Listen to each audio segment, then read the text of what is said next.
আমাদের পড়াশোনার প্রয়োজন আছে, কিন্তু পড়াশোনার পাশাপাশি আমাদের এই যে ক্রীড়া এবং সাংস্কৃতিক যে চর্চা, এটা আসলে আমাদের যে সুস্থ মানসিকতার বিকাশ ঘটায় সেটা অনেক গুরুত্বপূর্ণ।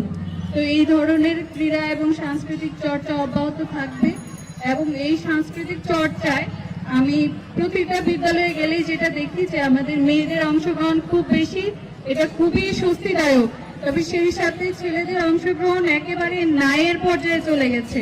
তো অভিভাবক যারা আছেন এবং যারা আসেননি তাদেরকে আপনারা শিক্ষক শিক্ষিকারা স্পেশালি আপনারা উদ্বুদ্ধ করবেন যেন আমাদের এই সাংস্কৃতিক চর্চাগুলোতে আমাদের যে ছেলে পার্টিসিপেন্টরা আছে তারা যেন আরো বৃদ্ধি পায়। আগামী বছর যে অনুষ্ঠান হবে আমি বিশ্বাস করব যে ছেলে মেয়ের সংখ্যা সমান হবে। ছেলেরা যদি এইভাবে কমতে থাকে তাহলে কিন্তু বিপদে যাওয়ার সম্ভাবনা বেড়ে যায়।